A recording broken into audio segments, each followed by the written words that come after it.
si Mai Salazar, hatid sa inyo ang mga pinakamainit na balita sa bansa dito sa News Force. Sa ulo ng mga balita, kaso ng tigdas sa Quezon City tumaas. Big time rollback sa produktong petrolyo aarangkada na sa Martes. Mga ahensya ng gobyerno pinaigting ang inspeksyon sa mga pantalan at terminal. Bucor nagsagawa ng Voters Information Drive sa mga piitan para sa papalapit na halalan.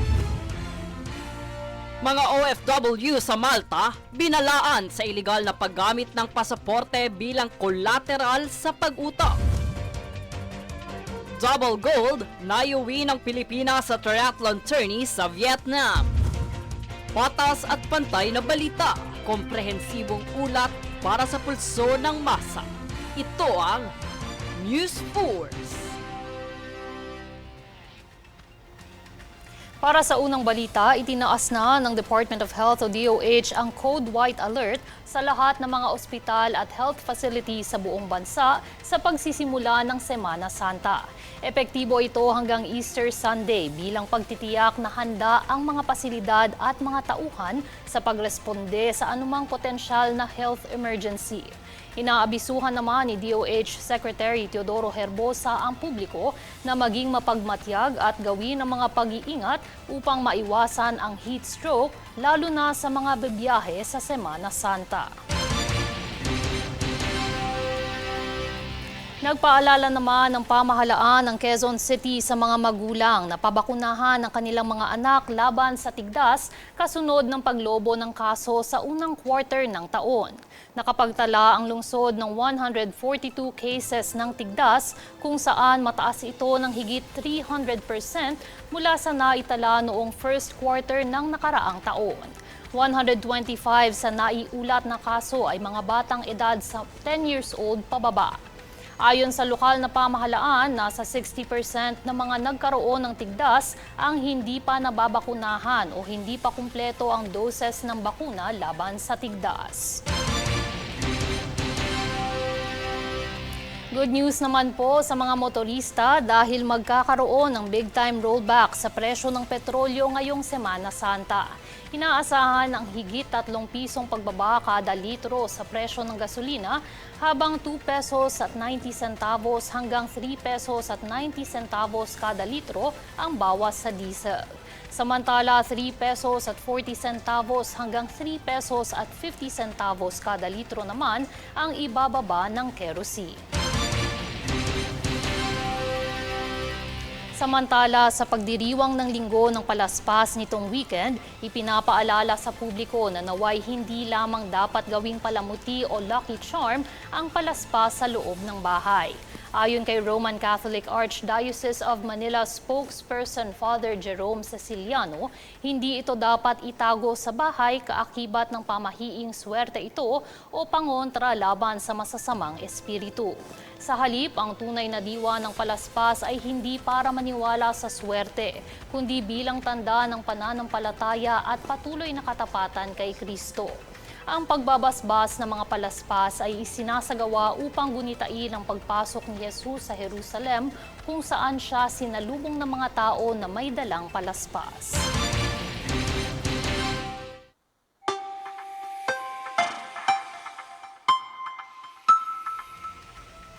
Sa ating ulat panahon, aktibo ang isang frontal system sa Hilagang Luzon habang easterlies naman sa natitirang bahagi ng bansa. Partikular na apektado ng frontal system ang Batanes, Cagayan at Apayao na nagdudulot ng makulimlim na kaulapan at pag-ulan. Samantala, easterlies naman sa Zamboanga Peninsula, Basilan, Sulu, Tawi-Tawi, Metro Manila at natitirang bahagi ng bansa. Susunod sa News Force. Pagbabayad ng utang ng Administrasyong Marcos ngayong Pebrero, bumaba ng 80%. Sapat na serbisyong pangkalusugan gamit ang HEAL card, panawagan na nais isulong sa Kongreso. Mga ahensya ng gobyerno pinaigting na ang inspeksyon sa mga pantalan, terminal. Manatiling nakatutok para sa higit pang mga balita sa pagbabalik ng News Force.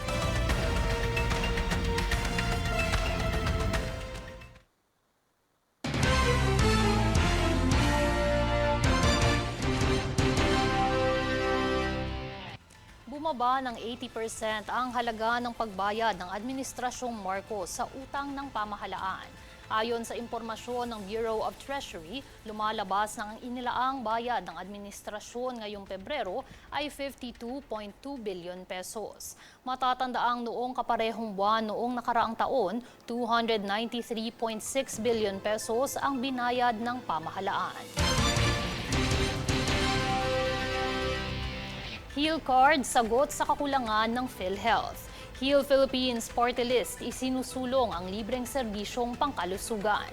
Tunghayan ng ulat mula kay Jade Buhoy.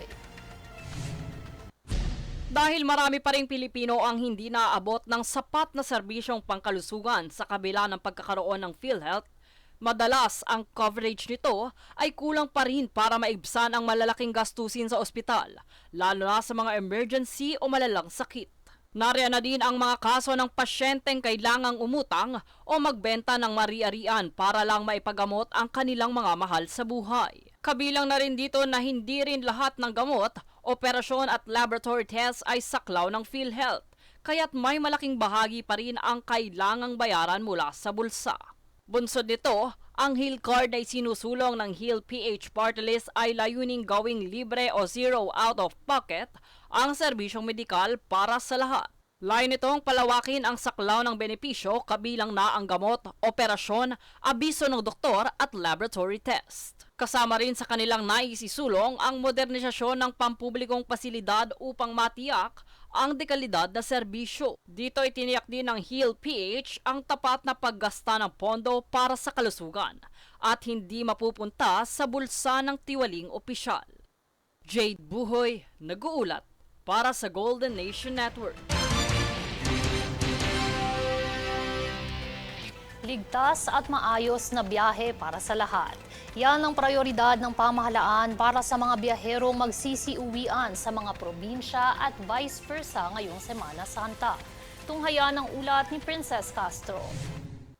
Kabi-kabilaan na ang mga ahensya ng gobyerno sa pagpapaigting ng kanilang inspeksyon upang matiyak ang seguridad at kaligtasan ng mga pasaherong bibiyahe patungo sa kani-kanilang probinsya, gayon din ang mga papasok ng Metro Manila.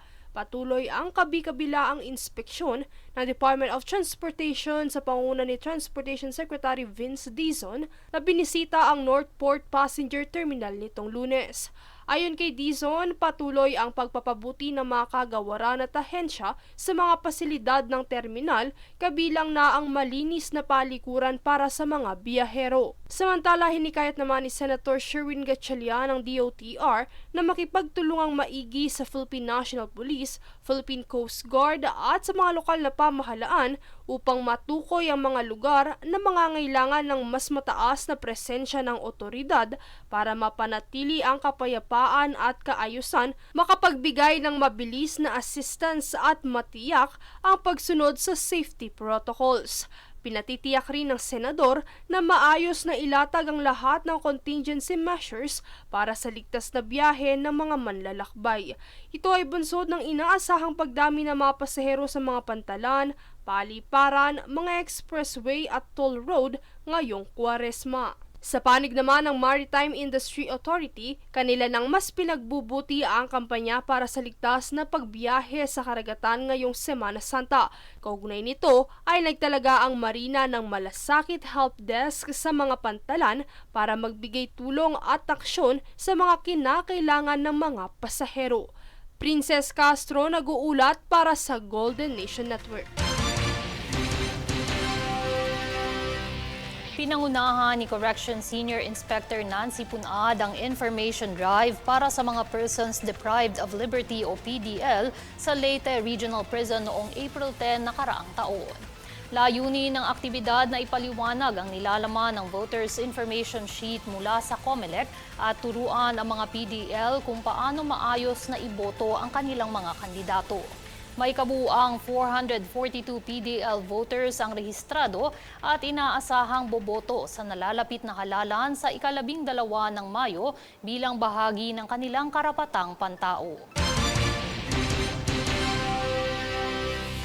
Samantala, habang lumalapit na ang eleksyon, nagiging madikit ang laban sa pagkaalkalde sa lungsod ng Maynila. 2 kandidato ngayon ang mahigpit na magkalaban. Alamin kung sino sa ulat ni Francis Riudique. 4 na linggo bago ang May 2025 elections, nagiging dikit na ang laban sa posisyon ng pagkaalkalde ng Maynila. Nananatiling nangunguna si dating Mayor Isko Moreno Dumagoso sa pagiging mayor. Ngunit sa kabila nito, dumikit na si Tutok Tuwin Party List Representative Sam Versosa. Ayon kasi sa nakaraang survey ng RPMD Foundation Incorporated, nakapagtala ng 45% na boto si Moreno habang 38% ang nakuhang suporta ni Versosa. Kung pagbabasehan ang nakaraang survey ng Okta Research, 2 linggo na ang nakalilipas, malayo ang agwat ng boto ni Moreno at Versosa. 67% ang nakuha ni Moreno habang 16% naman ang natanggap na boto ni Versosa. Sinabi ni Versosa sa isang press con, kumpiyansa siyang dahil ito sa kanyang paglilibot sa mga liblib at tagong lugar sa kanyang pag-house-to-house campaign. Unti-unti na hong nagigising yung mga Manileño sa mga ginawa ng mga past administration na hindi sila sang-ayon sa mga nangyari at walang nangyari sa kanilang mga buhay. Samantala, patuloy din ang pagsasagawa ng caucus at house-to-house campaign ni Isko Moreno sa District 1 at District 3. Ipinagsasabay naman ni re-electionist Mayor Hanel Acuña ang pangangampanya at pagiging alkalde. Ngayong araw ay pinasinayaan niya ang 8 palapag na ospital sa Tondo, Maynila. Base sa nabanggit na survey, tila nawawala na sa kontensyon si Acuña sa pagkaalkalde. Samantala, ang ibang kandidatong tumatakbo bilang alkalde ng Maynila ay sina Raymond Bagaching, Jerry Garcia, Alvin Caringal, Jopor Ocampo, Enrico Reyes, Ervin Tan at Mara Tamundong. Francis Riudique, nag-uulat para sa Golden Nation Network. Susunod sa News Force. Pinakamahabang mountain road tunnel sa bansa malapit nang magbukas.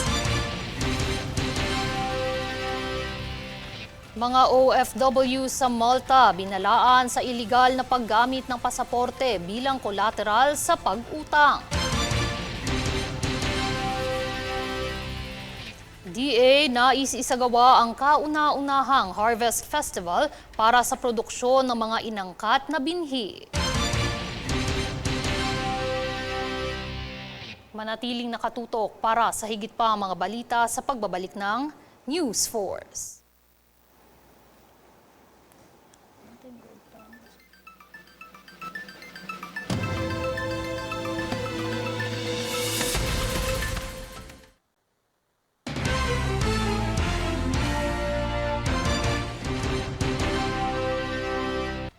Inaasahan ng magbukas sa lalong madaling panahon ang pinakamahabang mountain road tunnel sa bansa na may habang 45.5 kilometers. Ito ay bahagi ng Davao City Bypass Construction Project sa ilalim ng Build Better More program ni Pangulong Ferdinand Marcos Jr., kung saan layo nitong bawasan ang trapiko sa Davao City at padaliin ang biyahe mula Toril hanggang Panabo na aabot na lamang ng 49 na minuto mula sa dating higit 1 oras na biyahe.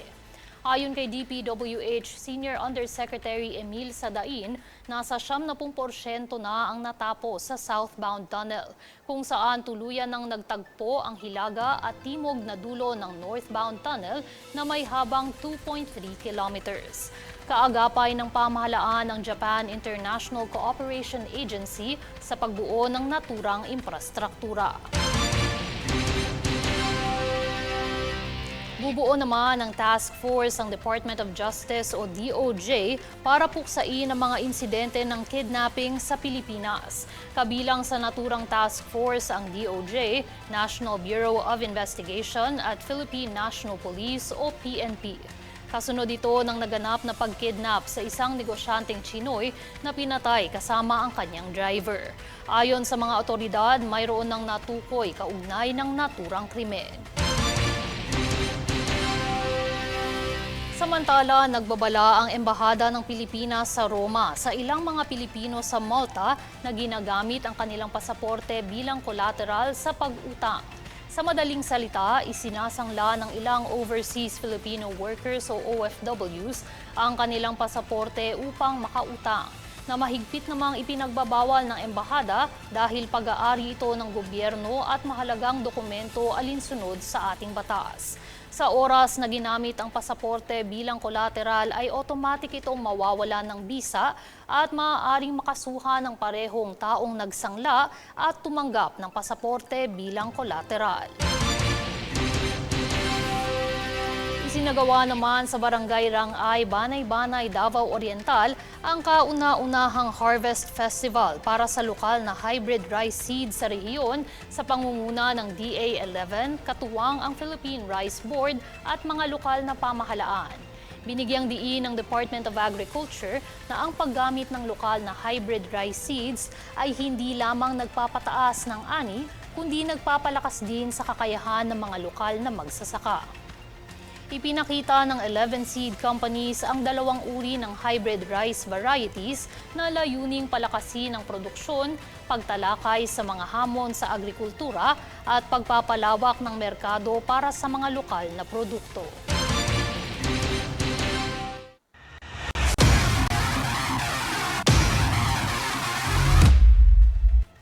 Double gold ang naiuwing medalya ng dalawang national duathletes na sina Mary Joy Trupa at John Patrick Siron matapos parehong manguna sa kanilang mga kategorya sa World Triathlon Regional Cup sa Tam Chuc, Vietnam. Dinomina ni Trupa ang Women's Elite sa kanyang 1 oras, 4 na minuto at 4 na segundong clock-in laban sa Singaporean Bets na nagtala ng pilak at tansong medalya. Hindi rin nagpahuli si Siron na nangunguna sa lahat ng bansang kalahok sa Men's Elite sa oras na 1 oras, 1 minuto at 30 segundo. At narito ang recap ng mga nagbabagang balita ngayon. Sa ulon ng mga balita, kaso ng tigdas sa Quezon City tumaas. Big time rollback sa produktong petrolyo aarangkada na sa Martes. Mga ahensya ng gobyerno pinaigting ang inspeksyon sa mga pantalan at terminal. Bucor nagsagawa ng Voters Information Drive sa mga piitan para sa papalapit na halalan. Mga OFW sa Malta, binalaan sa iligal na paggamit ng pasaporte bilang collateral sa pag-utang. Double gold, naiuwi ng Pilipinas sa triathlon tourney sa Vietnam. Patas at pantay na balita, komprehensibong ulat para sa pulso ng masa. Ito ang News Force.